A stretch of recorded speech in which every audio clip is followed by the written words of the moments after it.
Hey guys, good morning and welcome back to my another video. তো আজি ৰাতিপুৱা উঠিছো আৰু উঠি মুখখন ধুই লগালগ এয়া বনাই লৈছো মেগি আৰু ডিম। মানে মই এফালে যাব লাগে মানে মা কালি মানে যোৱাকালি গ'ল মাহীহঁতৰ ঘৰলৈ মানে মই থৈ আহিলো তো তাতে থাকিলে তো এতিয়া আনিবলৈ মাতিছে তো আনিবলৈ যাওঁ তো ভিডিঅ'টো চাই থাকিব শেষৰলৈকে আৰু বতৰটো হৈছে একদম পুৰা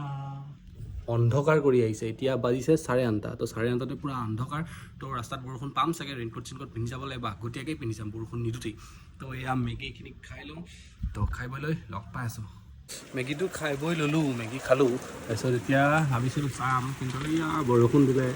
ৰেইনকোট পিন্ধি যাম বুলি ভাবিছিলোঁ কিন্তু এতিয়া বৰষুণটো যিহেতু দি আছে তো ৰেইনকোট পিন্ধিও যাবলৈ মানে এলাহ লাগিছে তো অকণমান এৰম বৰষুণটো তাৰপিছত যাম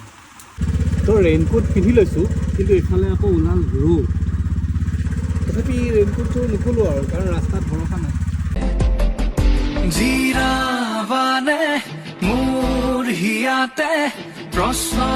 মোৰ তোমালৈ গাইছ আহি আছিলোঁ কিন্তু এইফালে যে একদম অকণমানোৱে বৰষুণ নাই চাওকচোন পূৰা ৰাস্তা শুকান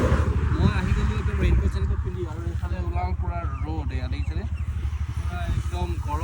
গৰম লাগিছে কিন্তু উপায় নাই ৰেইনকোটটো পিন্ধি আহিলোঁ আৰু পাম আৰু অলপমান দূৰ আছে এইখিনি পালোহি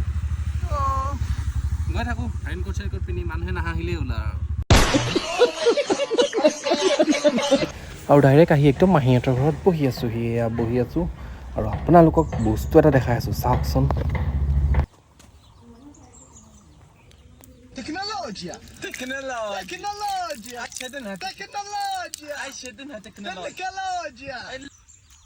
তো ভাত পানী খাই ল'লোঁ মাহীহঁতৰ ঘৰত আৰু এয়া গোটেই পৰিৱেশটো চাওকচোন কিমান ধুনীয়া লাগে গাঁৱৰ পৰিৱেশ একো হাই হুলস্থুল নাই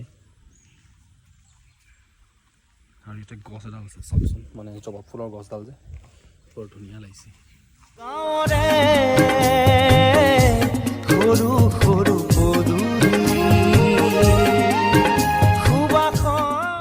তো মাহীহঁতৰ ঘৰৰ পৰা আহি গ'লোঁ ডাইৰেক্ট ঘৰ মাক লৈ পেলাই আৰু আহিয়ে প্ৰথমতে স্কুটিখন ধুই লৈছোঁ এখন স্কুটি ইয়াতে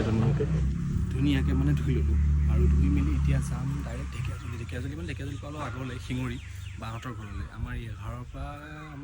35 কিলোমিটাৰমান হৈ যাব তো তালৈ যাম তো এই ভিডিঅ'টো ইয়াতে শেষ কৰিছোঁ আৰু তালৈ যোৱাৰ বাকীখিনি ভিডিঅ' নেক্সট পাৰ্টত দেখুৱাই আছোঁ তো আজিলৈ বাই বাই